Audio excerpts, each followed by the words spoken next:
It's agony coupled with laughter. Bonjour à toutes et à tous, c'est la saison 2 du All Out Podcast qui débute avec son invité résident, Élie Margerin, qui va nous partager ses connaissances sur la méthodologie CrossFit. Élie a tenu tous les rôles qu'il est possible de tenir dans ce microcosme, d'athlète à formateur en passant par commentateur, il est à l'aise au feedback comme à la punchline. Je vais donc me faire un plaisir de lui poser toutes les questions que tout le monde se pose sur le CrossFit. Je m'appelle Raph et vous êtes sur All Out Podcast à l'écoute de son invité permanent, Élie Margerin.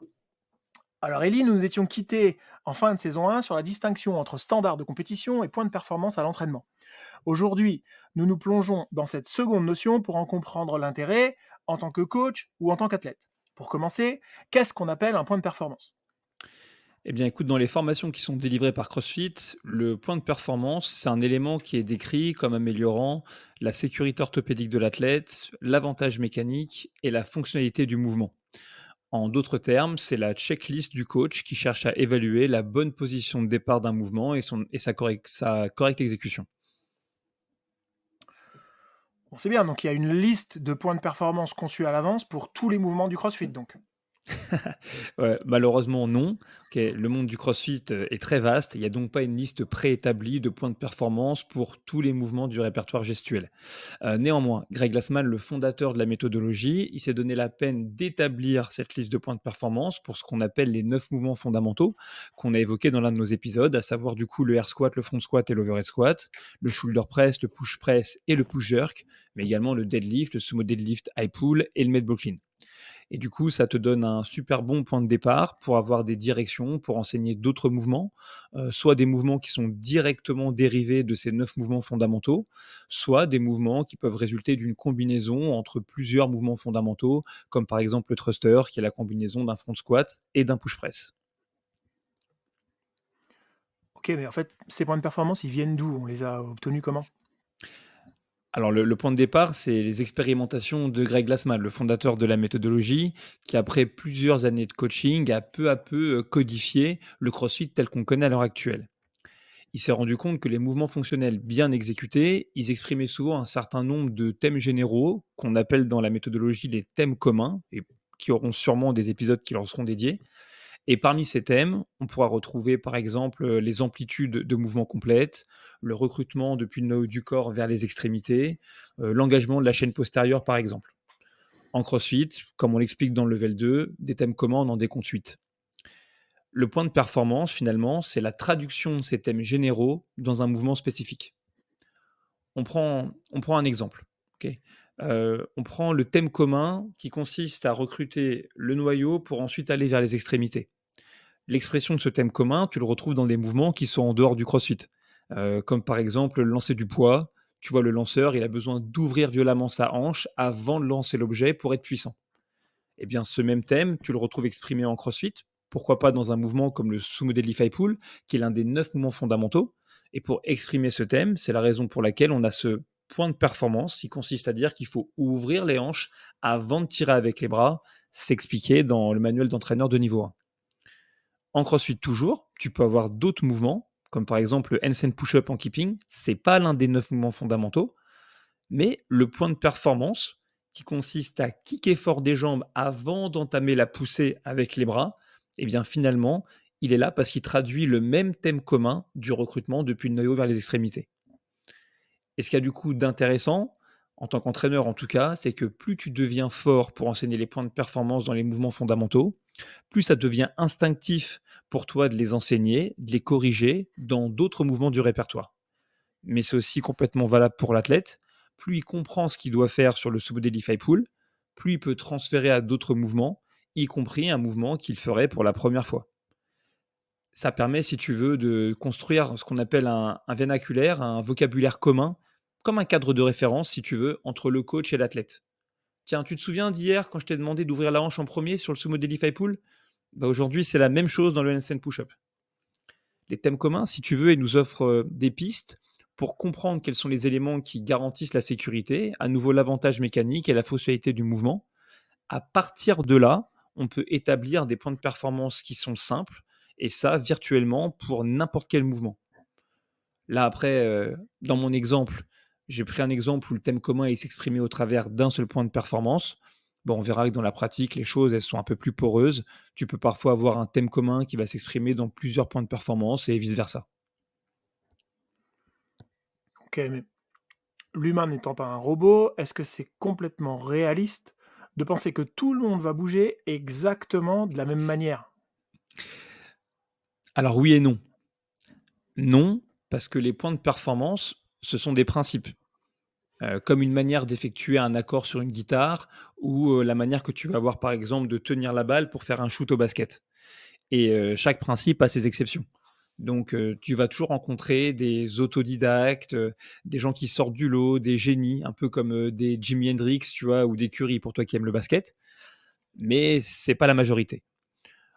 Ensuite, oui, c'est réaliste de penser que tout le monde va bouger de la même manière, dans le sens où les points de performance, c'est un point de départ qui fonctionne la plupart du temps chez la plupart des gens.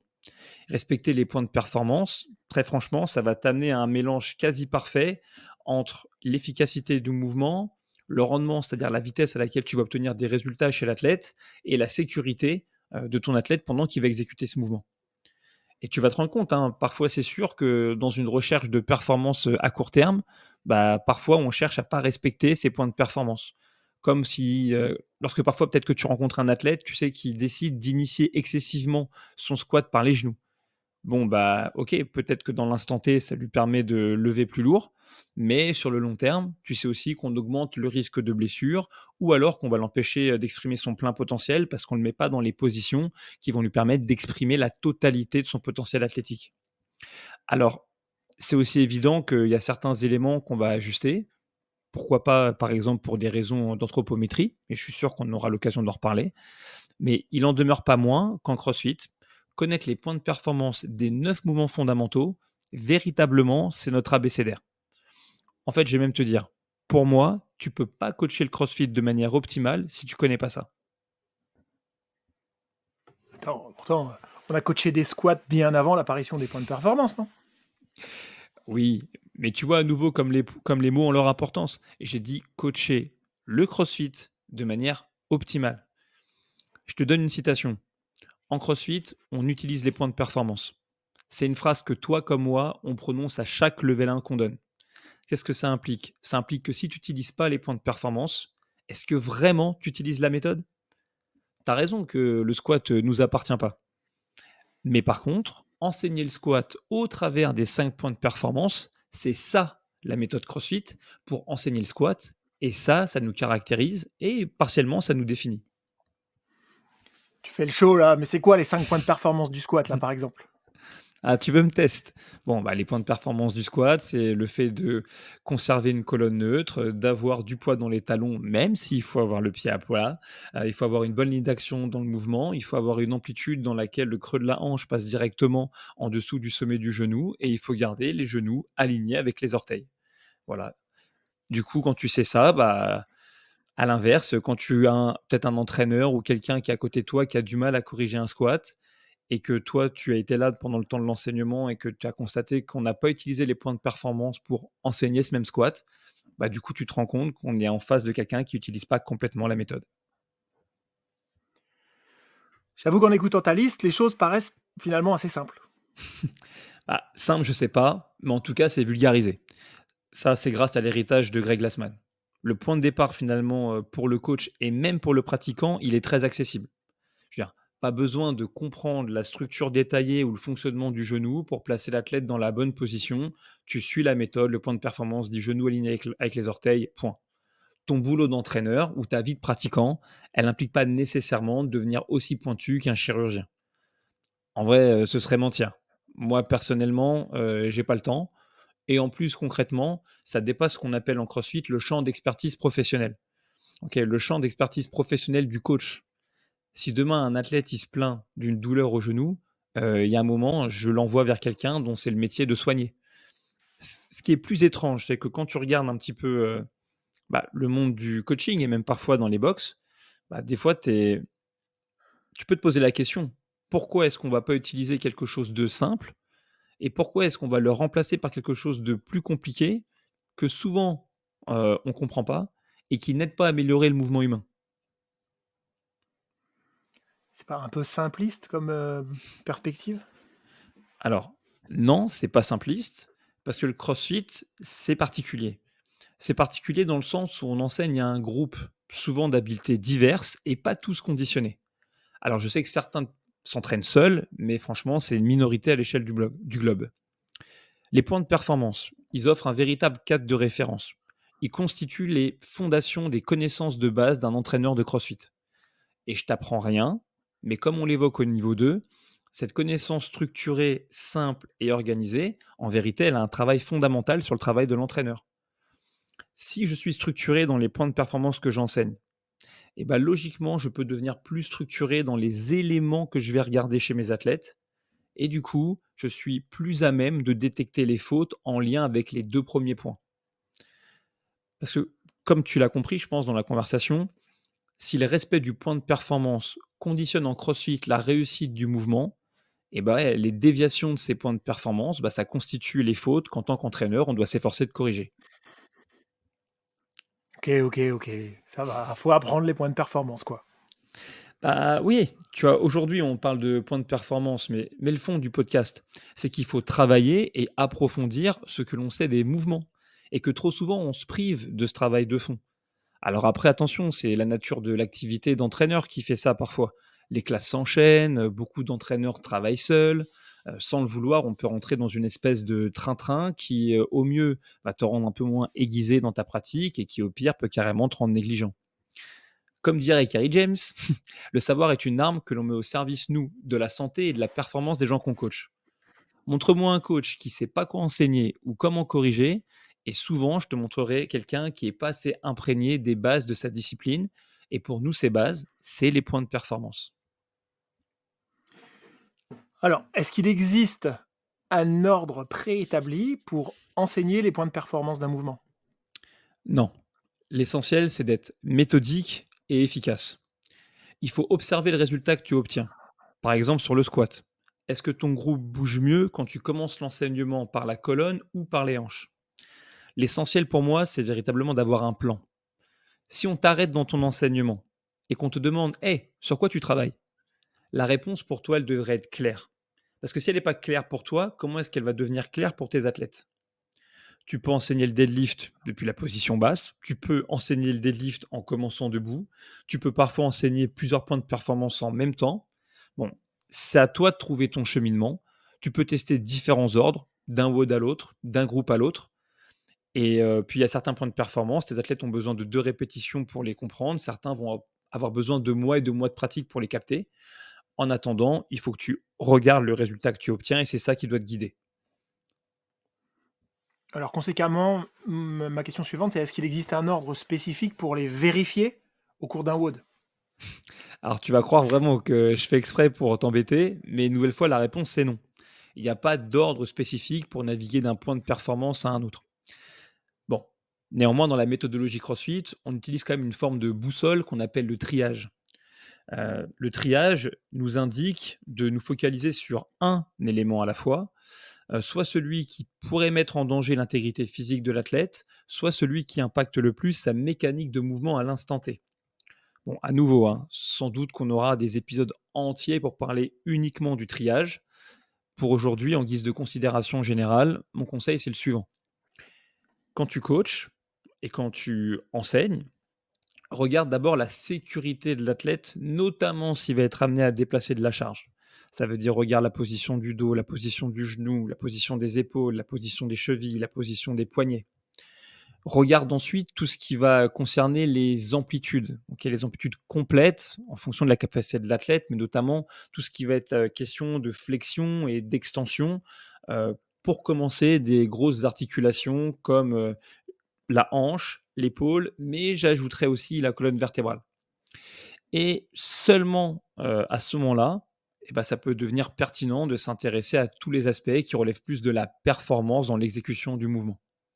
Et tu verras que, paradoxalement, bah, il y a beaucoup d'entraîneurs qui procèdent à l'envers, comme par exemple en insistant sur une trajectoire de barre quand on déplace une charge alors qu'on n'a pas encore la colonne vertébrale neutre, ou parfois, si je pousse le vice, à se focaliser sur des choses comme la respiration, alors que les premières mécaniques de base, elles sont pas encore, maîtrisées par l'athlète. À nouveau, je veux aussi qu'on garde en tête, là, quand toi et moi on se parle, que le WOD, le groupe, peut complètement impacter le triage, mais que ça fait partie aussi de l'art du coaching. Est-ce que du coup, ça devient pas extrêmement long et fastidieux de les enseigner et de les vérifier tous pour chaque rep, pour chaque athlète? Ouais, enfin, crois-moi, hein, compter les reps dans le vide, ça peut aussi être très long quand tu coaches pendant plusieurs années. Plus sérieusement, c'est impossible de vérifier tous les points de performance pour tous les athlètes à chaque répétition. Mais il y a toujours un compromis entre tout et rien. Pour commencer, tu pourras sans doute pas enseigner tous les points de performance tous les jours. Très souvent, à nouveau, tu dois appliquer un triage et faire des choix. Nous, c'est ce qu'on appelle avoir un focus dans ton enseignement. Tu vois, la semaine dernière, par exemple, je suis parti prendre un cours à CrossFit Louvre avec David Lenouvel. Il nous enseigne le kettlebell swing en mettant l'emphase sur le fait de tendre le genou en gardant le pied à plat avant de bouger le reste du corps. Ok. Mais ce qu'il y a de marrant, c'est que il a réutilisé ce même focus, cette même idée sur le GH des sit-ups en lui disant les gars, c'est pareil, tendez les genoux avant de vous rasseoir. Pas mal. Ensuite, et à nouveau, c'est tout l'objet du level 2, c'est d'expliquer comment par un enseignement structuré, tu peux aussi structurer ta manière de regarder, soit successivement plusieurs athlètes pour vérifier des éléments statiques, comme par exemple une position de départ, une amplitude, mais aussi un athlète à la fois sur des choses plus dynamiques comme le timing d'un mouvement. Après, pour commencer, je dirais que 2 clés pour ça, c'est de se rappeler aussi que lorsqu'on a construit une communauté qui est forte, aussi on a le temps de faire progresser les gens. C'est contre-productif de vouloir tout corriger en une seule fois, en une seule séance. Bon, on reste toujours dans une démarche d'exigence et une quête d'excellence, mais il faut rester réaliste et pragmatique. C'est aussi un rappel, tu vois, pour tous les coachs qui nous écoutent, ça implique quand même que quand tu coaches une classe, dans les phases de skill, c'est quand même au coach, la grande majorité du temps, d'appeler lui-même les répétitions pour faire bouger sa classe, pour contrôler les phases statiques ou dynamiques du groupe et pour maximiser les chances de vérifier que les points de performance sont bien exprimés et ça dans un temps qui est raisonnable. Ça me fait rebondir. Est-ce que si ton athlète n'est pas capable de parfaitement respecter tous les points de performance, il devrait s'abstenir de faire le mouvement en question le jour J? Le jour J? Non, non, heureusement non. Si tu veux, le respect de l'intégralité des points de performance, c'est un objectif à atteindre. On doit amener l'athlète à donner tout ce qu'il a pour aller dans la bonne direction. On fait ça répétition après répétition, dans l'espoir qu'un jour, peut-être, ils sont en mesure d'atteindre le résultat souhaité.